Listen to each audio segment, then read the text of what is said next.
रसा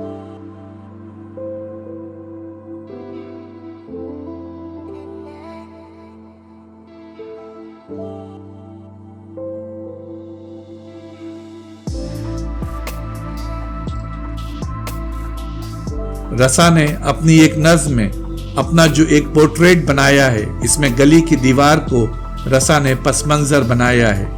इस पोर्ट्रेट में गली की दीवार के सामने एक मुनहनी सा शख्स नजर आता है जिसका रंग गंदुमी है, होठों पर मुस्कुराहट और आंखों में नमी, उसकी बातों में जिंदगी की एक लहर है। कुछ दिनों से ये शख्स उस गली में रहता है। कोई पूछता है तो कहता है कि तुम जिसे ढूंढ रहे हो वो शख्स मैं नहीं हूँ, वो शख्स न जाने कहाँ चला गया। रसा ने इस पोर्ट्रेट में अपनी तस्वीर के साथ साथ जिंदगी की तेज रफ्तारी की तस्वीर भी खींच दी है। हिंदुस्तान से कराची तक रसा चुगताई की जिंदगी तब्दीलियों की एक तस्वीर है। उसकी शायरी का आगाज मोहब्बत से हुआ था, मगर ये मोहब्बत बहुत गहरी और बुलंद साबित नहीं हुई। ये तजुर्बा बहुत ट्रेजिक भी साबित नहीं हुआ। ये जरूर है कि इस तजुर्बे का साया अब भी इसकी शायरी पर पड़ता हुआ दिखाई देता है। ये मोहब्बत एक दरिया के किनारे शुरू हुई, लेकिन ये पानी, ये मौजें, ये घाट और उसका हर नक्श रसा के लिए एक कमल बन गया। उसकी मोहब्बत उसके शेरी मिजाज पर असरअंदाज जरूर हुई, यहाँ तक कि इश्क पहले उसके लिए एक दुर्वेश का चिराग बन गया और फिर एक खप, एक वसवसा उसके कुफ्र और ईमान दोनों जाग गए। वो शराब से मासवा परस्ती तक और फिर वहां से खुदा के इकान में दाखिल हो गया। गैर से अपने आप तक उसने बहुत से दुख, बहुत से जहर चखे, लेकिन वह मिजाजन मशरकी था। उसने अचानक खुदा को पा लिया था। वो राबों की तरह एक मगरबी काफिर दुर्वेश नहीं बन सकता था। इसकी पहली ही जस्त उसे खुदा तक ले गई और वो एक वैदतुल वजूदी दुर्वेश बन गया। वो बहुत जल्द तसव्वुफ के रास्ते पर आ गया, जहां रिश्ते जिस्म जां भी होता है, टूटने का गुमा भी होता है।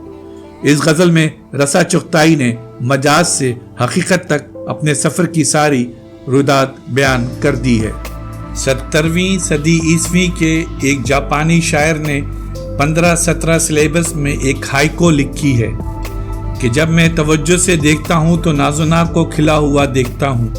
एक जंगली फूल दीवार के पास खिला हुआ है। जंगली फूल को खिला हुआ देखकर बाशुक की जो कैफियत हुई है वो उसने एक लफ्ज़ काना से अदा कर दी है। काना जापानी ज़बान के इस्माए सफ़ात में एक ऐसा लफ्ज़ है जो दुख, मुसर्रत, तारीफ और हैरत सब के लिए इस्तेमाल होता है। जिस तरह अंग्रेज़ी ज़बान में इस्तेजाबिया निशान उस एक इस्तेजाबी लफ्ज़ से बाशु ने अनगनत एहसासात को जगमगा दिया है। रसा की शायरी में भी बाज़ औक़ात इसी तरह की ईमाइयत काम करती है। चीनियों के बारे में मशहूर है कि वो शायरी में लफ्ज़ों को आँख और कान के साथ साथ उंगलियों पर भी तौलते हैं। रसा चुगताई जैसे शायर भी लफ्ज़ों को अपनी रूह पर रख कर तौलते हैं। रसा की शायरी की एक लहर फितरत से और दूसरी लहर इंसान की तकदीर से वाबस्ता है। वो दरख्तों के साए में भी धड़कते हुए दिलों की आवाज़ सुनता है। सवाल यह है क्या रसा चुगताई फितरत से मोहब्बत करता है? मैं हवा की तरह अकेला हूँ वक्त के इस खुले समंदर में, मौसमों के असर तले क्या क्या, रंग फूटे शजर तले क्या क्या। रात बेजादा सितारा थी, चांद बेहुजले पैगंबर था। रसा फितरत से मोहब्बत करने के बावजूद इस अहद के इंसान की तकदीर से दो चार है, यानी वो इस माशरे से इस तरह पैवस्त नहीं है कि जिस तरह एक आम आदमी को पैवस्त होना चाहिए। वो माशरे से अजनबी होते हुए माशरे से करीब है। इसकी अजनबियत बगावत में तब्दील नहीं होती, रिवायत के एहतराम के साथ इससे इनहराफ का एक कदम बन जाती है। रसा का मसला जंजीरे हमसायगी है। इसका शख्स और शायर दोनों इस जंजीरे हमसायगी में बंधे हुए हैं। अभी हमारा ये फनकार अजनबियत और अपनाइयत की कशकश से बाहर नहीं आ सका है। मैंने सोचा था इस अजनबी शहर में जिंदगी चलते फिरते गुजर जाएगी, یہ مگر کیا خبر تھی تعاقب میں ایک نادیدہ زنجیر ہمسائیگی۔ اب شاعری میں زمانہ اجتماعی جاہو جلال کے اظہار کا نہیں ہے۔ نئی غزل نئے معاشرتی ڈھانچے کا ایک داخلی عکس بھی پیش کرنا چاہتی ہے۔ پچھلی صدی سے یورپ کی شاعری میں جدید حیثیت اور قدیم طرز احساس میں ایک کشمکش رونما ہوئی ہے۔ ہمارے ہاں بھی شاعری صرف ایک تمدنی دھارے سے یا ایک روایت سے رشتہ جوڑ کر مشکل ہی سے کی جا سکتی ہے۔ رسا چغتائی ایک روایت اور ایک تمدنی معاشرے کا شاعر ضرور ہے، لیکن وہ اس روایت سے اپنے آپ کو علیحدہ بھی محسوس کرتا ہے اور اس سے آزاد بھی ہونا چاہتا ہے۔ عجب میرا قبیلہ ہے کہ جس میں کوئی میرے قبیلے کا نہیں ہے۔ شاعر کو اپنے عہد کی آب و ہوا میں رہنا پڑتا ہے۔ فلسفے کی طرح شاعری کا تعلق بھی موجودہ سچویشن سے ہوتا ہے۔ مثلاً عشق ہی کو لے لیجئے، ہماری روایتی فکر میں عشق کو اعلیٰ ترین مقام حاصل ہے، یعنی اس ساری کائنات کا ظہور عشق ہی کے باعث ہوا ہے۔ عیسائیوں کی روایت میں بھی عشق کو ایک عظیم مقام پر رکھا گیا ہے۔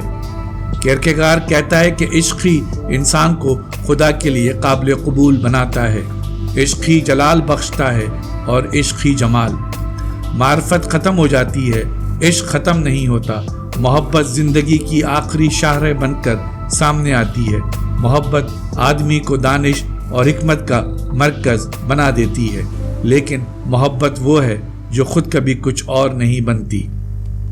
ہماری روایتی فکر عشق کو عظیم بناتی ہے۔ غالب اسے دماغ کا خلل سمجھتا ہے اور فراق صاحب اسے ولولے اور وسوسے میں تقسیم کرتے ہیں۔ رسا صرف عشق کی واقعیت پر زور دیتا ہے۔ روایتی فکر اس موقع پر رسا سے کہہ سکتی ہے، رسا صاحب روایت کا احترام اور پھر اس روایت سے انحراف آپ کی تقدیر ہے، لیکن یہ انحراف بہت ہلکا انحراف ہے۔ جدید عہد کی دہشتناک اور خوف آمیز فضا میں یہ انحراف اتنا کم ہے کہ یہ انحراف روایت کے راستے پر چلتا ہوا ایک چراغ معلوم ہوتا ہے، یعنی یقین کی سڑک کا ایک اور اسٹریٹ لیمپ۔ جدید فکر کے لیے محبت کی واقعیت ایک اہم مرحلہ ہے۔ کیرکیگار نے تو کہا ہے کہ محبت خواب کا جوہر ہے۔ محبت کی واقعیت کے سلسلے میں سارتر بھی ایک نیا نقطہ نظر رکھتا ہے، وہ یہی کہ محبت بھی ایک خوش فہمی ہے۔ میں سمجھتا ہوں کہ میری محبوبہ مجھ سے محبت کرتی ہے، اس لیے میں اس سے محبت کرتا ہوں، اور دوسری طرف میری محبوبہ اس غلط فہمی میں مبتلا ہوتی ہے کہ میں اس سے محبت کرتا ہوں، اس لیے وہ مجھ سے محبت کرتی ہے۔ اس دوہری غلط فہمی کو سارتر بیڈ فیتھ کہتا ہے، لیکن کارل یاسپرس کہتا ہے کہ وہ شخص قطعاً محبت نہیں کرتا جو صرف بنی نوع انسان سے محبت کرتا ہے۔ محبت دراصل وہ کرتا ہے جو کسی خاص شخص سے محبت کرتا ہے۔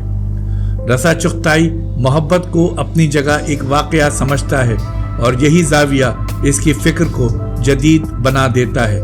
محبت کی واقعیت کا حال یہ ہے کہ ماخیل کے قول کے مطابق محبت کوئی قدر نہیں ہے، لیکن کوئی قدر ایسی بھی نہیں ہے جس میں محبت شامل نہ ہو۔ رسا کی شاعری پر کہیں کہیں غالب یگانہ فراق اور جگر مراد آبادی کے لہجے کی پرچھائیاں نظر آتی ہیں، لیکن یہ روایت کی ایسی گونج ہے جس کے بغیر غزل کے مصروں کی موسیقی اور اس کی امیج میں تہداری پیدا نہیں ہو سکتی۔